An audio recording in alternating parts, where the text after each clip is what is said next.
Welcome Wargamers to a video covering my personal favorite topic in Age of Sigmar. It has been for some time, and actually the idea for this video came from a comment I received from a viewer, Lomi Plays, I believe is how it's pronounced, and the question basically boils down to, how does a mortal become a Chaos Warrior? And that is both a fantastic question, as well as sort of an odd one to try and answer. See, at first glance, it seems like you'd start as a marauder, right, the lowliest of the mortals that fight in clans and tribes that are thousands strong, and at some point you quote-unquote, level up into a Chaos Warrior. You get the big armor, and you just kind of keep on going from there. In actuality, that, level up moment doesn't come from surviving this life of warfare, but is built upon a point of spiritual dedication. So, as self-help books often say, it all starts with an idea. So let's take a look at their entries from their battle tome, Slaves to Darkness. We're going to start with the Marauder one. That's actually going to give us a little bit of help here. While Marauders have not yet made the ultimate surrender to the gods that sees them reborn in the form of a Chaos Warrior, a life of constant battle amidst the dominion of chaos still renders them naturally talented fighters. They must be. For those too weak to defend themselves soon become prey. Okay, so here we see that normal mortals need to make a choice.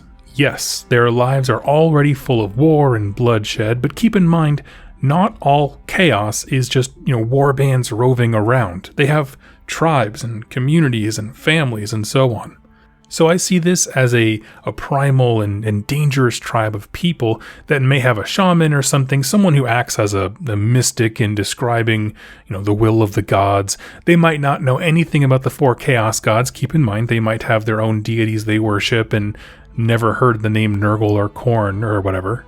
So I guess in my mind, I kind of think of, the divine outlook of the basic marauder guy, sort of in relation to like Greek oracles, right? Where you have somebody in your tribe who divines the will of the pantheon, and they give counsel based on that.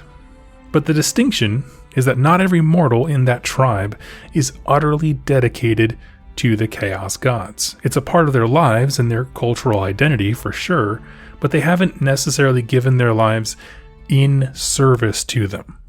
The rest of their entry within the Slaves to Darkness book brings up that they're, willing to work with any larger chaos factions and even offer prayers to various gods, pointing out that they rarely revere just one. But keep in mind that their lives at home, they have these tribes and families. They haven't given themselves over to a life of warfare. And if you just bear with me, I'm going to bring this all together in a hot second. Now, the second entry we're going to look at comes from Chaos Warriors themselves. Here we go. When a member of the Dark Tribes becomes a Chaos Warrior, they leave behind all comforts of hearth and family.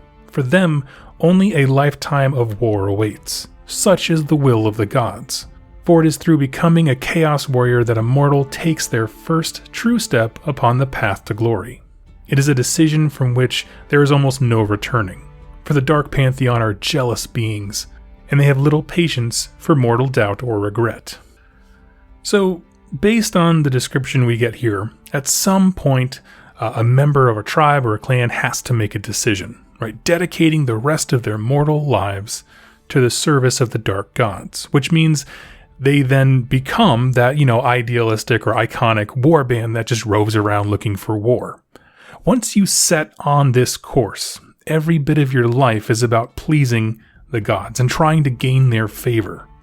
Now, I'm sure it's not as laughable as someone saying, I decide to become a Chaos Warrior, and they suddenly gain an extra wound and a full set of plate armor drops from the sky with a big shield, how you get from one unit to the other in the game. We have to have some grace in terms of understanding, they needed to have two different models and that kind of thing. But the principal concept here is that someone becomes a Chaos Warrior the moment they give up their lives, their trade, their families, their community, and start this walk on the path to glory. That is a life of war meant to garner favor from above.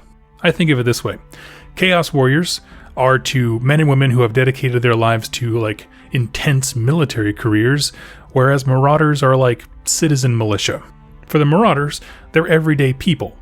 keep in mind, very aggressive, tribal, warlike, and they go out to war when needed, but they still have homes and families and like lives they have to get back to. For those in that community that have chosen to make battle a lifelong dedication and oath, they're on a very different track, right? That intention breeds a different kind of lifestyle. And yeah, they're going to work together sometimes, right? There's going to be overlap between those two things, but their lives and the trajectories, their goals, and their values are vastly different. One thing that isn't clearly stated, though, I do think about, is like, what if the moment you make that decision to pledge yourself to chaos, you immediately get infused with some kind of power, right?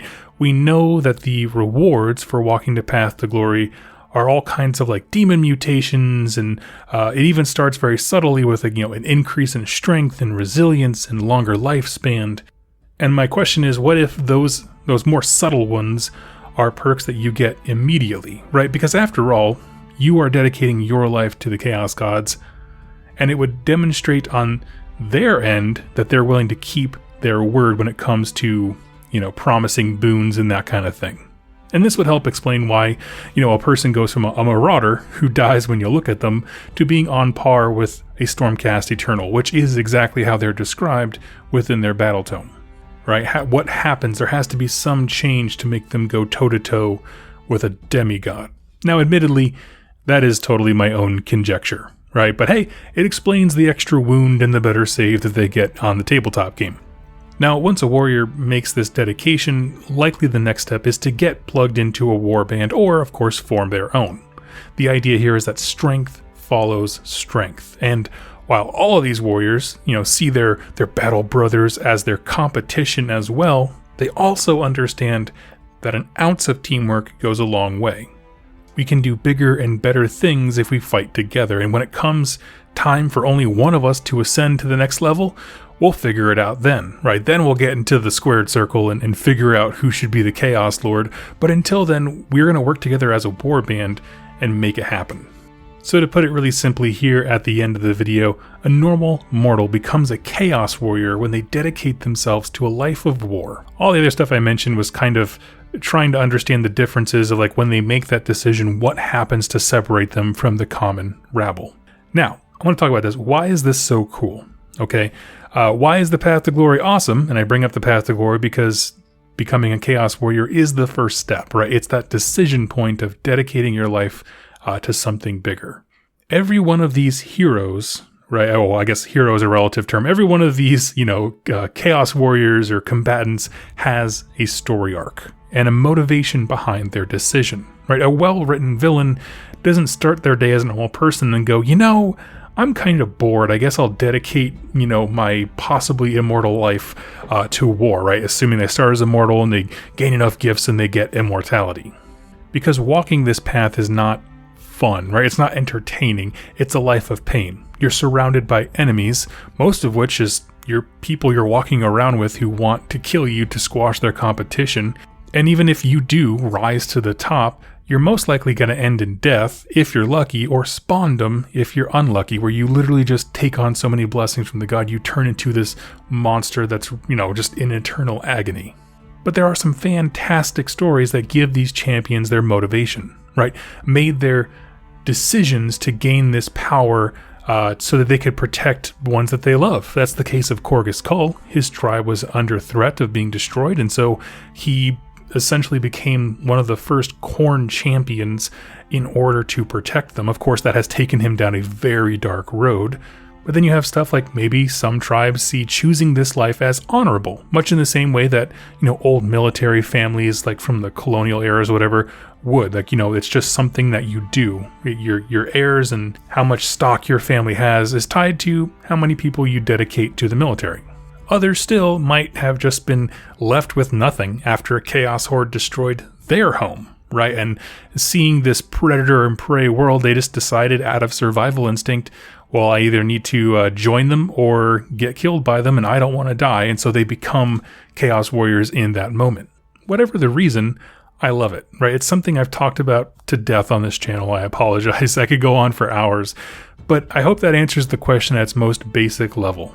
So friends, tell me, what do you think? What do you think is a good motivation for someone to make this dark pact? For me, the idea of trying to get power to do a good thing that leads you down a dark road is just this perfect story arc that I've always loved. It makes the best villains. Where you can have on one hand, like, I see where you were going, and then you look at their current situation, like, but here's where you are, and you're not a good guy. Like, that doesn't mean there's nothing redeemable. It doesn't mean we have to sympathize with the villain. They could still be totally evil, but I like having this logical arc of, like, I see the decision point and the logic you followed. It's just something that is absolutely abhorrent. So anyway, let me know your thoughts in the comments down below. I'd love to see them. Thank you all so much for watching, and happy wargaming. Hey everybody, I hope you enjoyed that video. It was made possible by the folks over here to the left. These are my top supporters over here on YouTube and on Patreon that keep this channel going. If you'd like to learn more about how to become a supporter and get some cool things in the process, like exclusive pictures and interactions with me, and get your questions answered here on the channel, go ahead and click any of the links down below or the join button on the community page over on YouTube.